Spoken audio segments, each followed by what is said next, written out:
예, 이렇게 돌아보시면서 이렇게 인사 나눕니다. 영혼이 잘된 같이 범사가 잘 되시길 축복합니다. 영혼이 잘된 같이 범사가 잘 되시길 축복합니다. 네, 아멘. 그렇게 될 줄로 믿습니다. 네, 아멘. 예, 오늘 맥주감사주일 예배를 함께 드리고 있는데요. 자, 그렇다면 오늘 설교의 주제는 무엇일까요? 어떻게 하셨어요? 네, 그렇습니다. 여러분 예상하신 대로 바로 감사입니다. 여러분, 감사는요, 사실 참 좋은 것입니다. 자, 여기 두 문장이 있는데, 노르웨이 속담에 감사하는 마음에는 사탄이 씨앗을 뿌릴 수 없다라는 말이 있더라고요. 그러니까 사탄이 하는 일은 사람을 절망시키고 무너뜨리고 관계를 깨지게 하는 것인데, 감사하는 사람에게는 사탄이 그런 일을 할 수 없다라는 것입니다. 자, 그리고 아래에 있는 문장처럼 게리 토마스 목사님은요, 감사는 안전벨트와 같다라고 말씀하셨습니다. 차를 타고 가다가 사고를 당했을 때 안전벨트가 생명을 구해주는 역할을 하지 않습니까? 예, 그것처럼 감사는 우리 인생의 어려운 문제를 만날 때 그 사람이 무너지지 않도록 붙들어주는 안전벨트 역할을 한다라는 것입니다. 자, 그러니 이 감사가 우리에게 얼마나 중요한지 모르겠습니다. 자, 그런데 문제는요, 이 감사가 저절로 되는 것은 아니다라는 것입니다. 자, 여러분, 오늘 이제 맥주 감사주일 예배를 드리고 있는데, 특히 오늘이 감사주일이니까 여러분, 나도 모르게 막 감사하는 마음이 여러분 안에서 솟구쳐 올라오시나요? 그러세요? 그럼 정말 감사한 일이고요. 아니면 감사해야 되는 것은 알겠는데 감사하는 마음이 사실 별로 없는 것은 아닌가요? 네, 사실 감사가 저절로 되는 것은 아닙니다. 자, 가끔 아이들이 서로 이렇게 싸우거나 다툴 때가 있는데 그때 아이에게 친구랑 화해해 라고 얘기하면 그럼 바로 사과를 하나요? 네, 거의 대부분 잘 안 합니다. 왜요? 사과할 뭐가 없기 때문에요? 마음이 없기 때문에. 사과할 마음이 없기 때문에 잘 안 합니다. 자, 그처럼 감사도 마찬가지라는 겁니다. 사과도 억지로는 할 수 없는 것처럼 감사도 내 마음에 감사할 무엇이 없으면요? 마음이 없으면 감사하기는 어렵다라는 것입니다. 따라서요, 먼저 이 시간에 내 안에 별로 감사하는 마음이 있지 않다라고 해서 여러분 너무 부담 갖지 않으셨으면 좋겠어요. 왜냐하면 그럴 수 있다라는 것이죠. 하지만 오늘 말씀을 시작하면서 제가 가지고 있는 한 가지 소망이 있습니다. 자, 그것은요, 이 말씀을 다 마친 다음에는 저와 여러분들의 마음 안에 이전보다 더 감사하는 마음이 많아졌으면 좋겠다라는 소망입니다. 자, 목사가 말했기 때문이 아니고요, 성령님께서 저와 여러분 안에 정말 마음 안에서부터 샘솟는 그 감사의 마음을 허락해 주셨으면 좋겠습니다. 왜냐하면요, 이 말처럼 우리가 만일 감사할 수 있다면 사탄도 우리를 어떻게 할 수 없고요, 또 위기를 만나도 우리는 넘어지지 않을 수 있기 때문입니다. 자, 그래서 이 소망을 가지고 오늘 하나님께 주신 말씀을 함께 나누도록 하겠습니다. 자, 먼저 오늘 본문이 시작되는 1절 말씀 우리 함께 읽겠습니다. 시작. 여호와께 감사하라. 그는 선하시며 그 인자하심이 영원함이로다. 아멘. 예, 오늘 말씀은 하나님께 감사하라라는 내용으로 시작되고 있습니다. 자, 그런데요, 여기서 좀 주목해 봐야 하는 부분이 있는데, 하나님께 감사하라라고 하면서 이어서 말하는 감사의 이유입니다. 자, 우리가 보통 하나님 감사합니다 라고 말할 때 이어지는 감사의 이유는 무엇이 될 때가 많나요? 하나님 감사합니다. 요즘 주식이 엄청 올랐거든요. 하나님 감사합니다. 우리 애가 오늘 학교에서 1등을 했거든요. 뭐 이런 내용으로 이어지는 것이 대부분인 것 같습니다. 자, 그런데 성경은 하나님께 감사하라라고 하면서 그 이유를 두 가지로 말씀합니다. 자, 그것이 무엇입니까? 예, 하나님의 선하심, 하나님의 인자하심입니다. 자, 이런 오늘 말씀 앞에서요, 한 번 더 생각을 해보게 됩니다. 자, 혹시 여러분은 어떠신가요?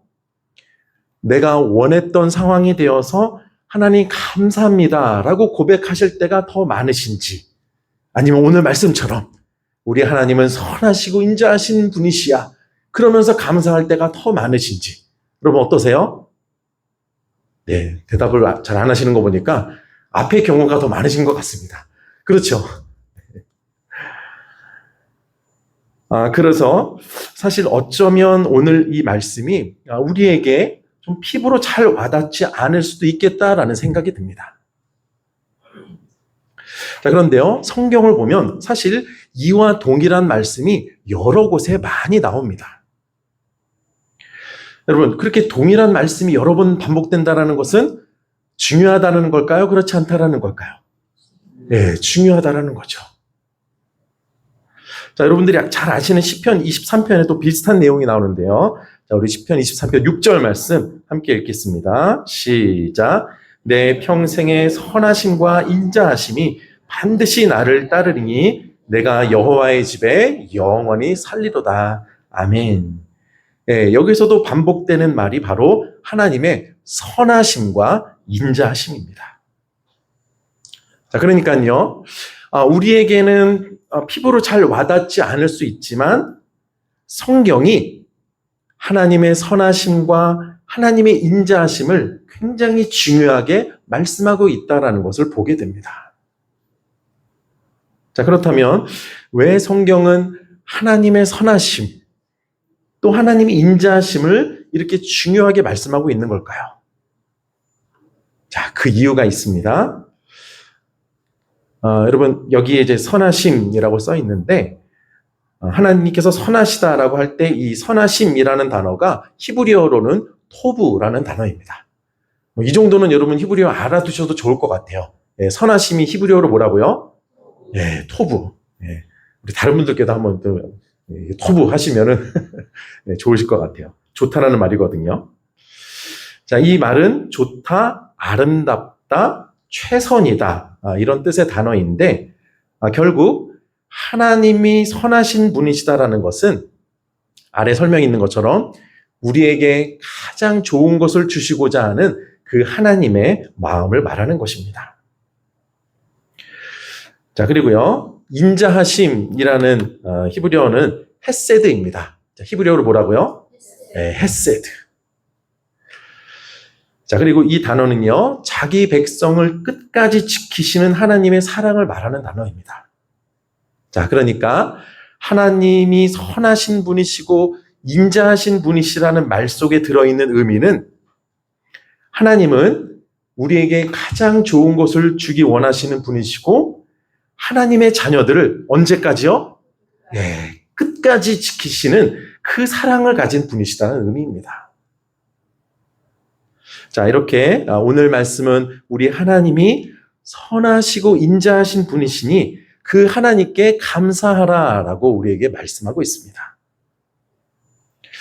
자, 그런데요, 이 말씀이 전해지는 상황이 썩 좋아 보이지 않다라는 것을 우리가 보게 됩니다.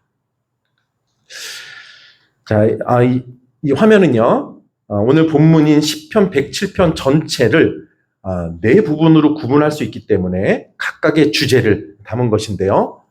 네, 첫째 부분의 주제는 광야에서 방황하는 상황을 담고 있습니다. 자, 그리고 두 번째 부분은요, 어둠과 상황 속에 매여 있는 상황입니다. 또 세 번째는 자신의 죄 때문에 고통을 당하는 상황이고요. 네 번째 부분은 바다의 풍랑이 이는 자연재해를 만나는 상황입니다. 자, 그러니까 하나님께 감사하라라는 말씀으로 시작되는 오늘 본문 속의 실제 상황은 모두 다 불안함이나 어려움, 그런 고통 속에 있다는 것을 알 수 있습니다. 그리고요, 바로 이런 네 가지의 상황은 우리의 인생을 그대로 보여주는 모습이기도 합니다. 자, 여러분, 이제 또다시 반년의 삶이 시작됐는데, 여러분, 앞길이 아주 뚜렷하게 멀리까지 잘 보이시나요? 예, 대답을 안 하신 거 보니까 잘 안 보이시는 것 같아요. 여러분, 내일, 모레, 나에게 어떤 일이 일어날지 잘 보이시나요? 예, 그렇지 않습니다. 자, 그래서 우리 인생 자체가 사실 광야길을 걷는 것과 같습니다. 그리고 때로 무언가에 매여서 답답한 일을 겪기도 합니다. 또 내가 실수하고 잘못한 일로 인해서 내가 고통을 받는 때도 있습니다. 그리고 내가 잘못한 일도 아닌데 자연재해 같은 일들로 어려움을 당하기도 합니다. 자, 이렇게 오늘 말씀은 우리가 볼 때는 별로 감사할 만한 조건이 보이지 않는 상황 속에서 시작되고 있다는 것을 보게 됩니다. 자, 그런데요, 여러분, 그게 진짜 우리에게 소망이 된다는 사실 혹시 아십니까? 오늘 말씀의 감사가 이런 상황에서 시작된다는 게 우리에게 소망이 된다는 겁니다. 자, 우리는요, 보통 감사가 모든 것이 만족스러워 보이는 상황에서 시작된다라고 생각을 합니다.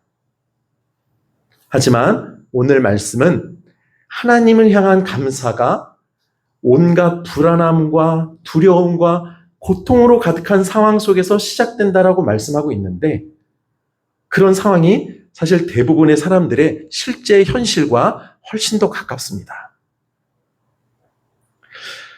자, 오늘 맥주 감사주일 예배를 드리고 있는데요. 감사주일 예배를 드리고 있지만 아마 어떤 분의 마음속에는 지금 근심이 있으실 수 있습니다. 불안한 마음이 있으실 수 있습니다. 어떤 문제 때문에 괴롭고 고통스러운 마음이 있으실 수 있다는 겁니다. 그래서 난 오늘 도저히 감사할 수 없을 것 같다는 생각이 들 수 있다는 것입니다. 자, 그런데 그런 우리에게 성경은 무엇이라고 말씀하고 있나요? 성경은 오히려 그런 답답하고 불안한 상황이 하나님을 향한 감사가 시작되는 자리라고 오늘 우리에게 말씀하고 있습니다. 그래서 이 말씀이 우리에게 소망이 되는 것입니다. 자, 그렇다면 어떻게 그런 상황이 감사의 시작이 될 수 있는 걸까요? 오늘 본문이 있는 이 시편 107편이 이렇게 4개의 부분으로 나눠지는데요. 이 4개의 부분이 사실 거의 동일한 흐름을 가지고 있습니다. 자, 그 중에 한 부분인 우리 오늘 본문 6절 말씀 함께 읽겠습니다. 시작. 이에 그들이 근심 중에 여호와께 부르짖음에 그들의 고통에서 건지시고. 아멘. 첫 번째 부분인 광야길을 걷는 그 상황과 관련된 말씀인데요. 광야에서 줄이고 목이 말라 근심하고 있을 때, 그때 그들이 무엇을 했다고 합니까? 예, 그렇습니다. 예, 잘 발견하셨습니다. 그때 하나님께 부르짖었습니다. 자, 그랬더니 어떤 결과가 나타났나요? 예, 그렇습니다. 하나님께서 그들의 고통에서 건져 주셨습니다. 자, 이 똑같은 패턴이 나머지 부분에도 나오는데요. 자, 여러분 눈으로 13절 성경 한번 보시겠어요? 13절 말씀 보시면 거기에도 부르짖음에 고통에서 구원하시되 이런 말씀이 나오고요. 자, 19절로 한번 내려가 보시겠어요? 거기서도 고통 때문에 부르짖음에 구원하셨다라는 말씀이 나오고, 마지막으로 28절 한번 보시겠어요? 거기도 마찬가지입니다. 부르짖었더니 구원해 주셨다라는 겁니다. 자, 이제 앞을 보셔도 괜찮습니다. 자, 여기서 우리는 아주 중요한 사실을 발견하게 됩니다. 처음의 상황은 불안함이었습니다. 고통이었습니다. 그런데 그 상황이 그들이 했던 어떤 일로 인해서 변화를 맞이하게 됩니다. 자, 여러분, 그 변화를 맞이하게 되었던 그들의 결정적인 행동이 무엇입니까? 그렇습니다. 하나님께 무엇을 했다고요? 부르짖는 것입니다. 자, 결국 하나님께 부르짖는 이 과정을 통해 그들이 경험하게 된 것이 있는데 그게 바로 하나님의 선하심과 인자하심입니다. 자, 그래서 이 107편에 똑같이 4번 반복되는 또 다른 표현이 있는데요. 자, 우리 오늘 본문 8절 말씀 함께 읽겠습니다. 시작. 여호와의 인자하심과 인생에게 행하신 기적으로 말미암아 그를 찬송할지로다. 아멘. 그렇습니다. 네, 이번에는 다 찾아보진 않겠는데요. 이 똑같은 표현이 시편 107편에 4번 반복됩니다. 하나님께 부르짖었더니 끝까지 포기하지 않으시는 인자하신 하나님께서 내게 찾아오셨다라는 것입니다. 하나님께 부르짖었더니 가장 좋은 것을 주기 원하시는 하나님께서 나를 위해서 일하셨다라는 것입니다. 그래서 결국 어떻게 됩니까? 결국 찬양하고 감사하게 되었다라고 고백하고 있습니다. 따라서요, 이 시편 107편의 흐름을 정리하면 이런 흐름이 됩니다. 자, 앞에 화면에 나와 있는데요. 처음엔 근심과 불안과 고통이 있었습니다. 자, 그런데 그 순간 눈을 들어서 하나님을 바라보며 부르짖었습니다. 자, 그랬더니 하나님의 선하심과 인자하심을 경험하게 된 것입니다. 결국 시작은 근심과 불안과 고통이었지만 눈을 들어서 하나님을 바라보기 시작할 때 감사와 찬양으로 끝난다라는 것을 오늘 성경은 우리에게 말씀하고 있는 것입니다.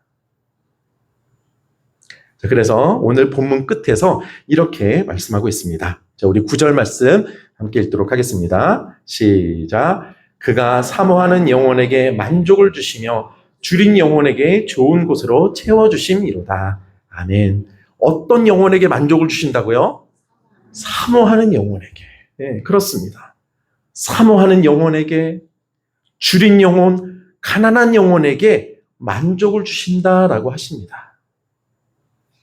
다른 말로 하면 나의 눈을 들어서 하나님을 바라보는 영혼에게, 그래서 나는 하나님의 도우심이 필요하다고 생각하며 하나님께 부르짖는 영혼에게 만족함을 주시고 좋은 곳으로 채워주신다라고 말씀하고 있습니다. 이 시간 마지막으로요, 한 분의 이야기를 나누면서 오늘 말씀을 좀 정리하고자 합니다. 이 사진 오른쪽에 계신 분은 찬양 사역을 하시는 김명선 전도사님이십니다.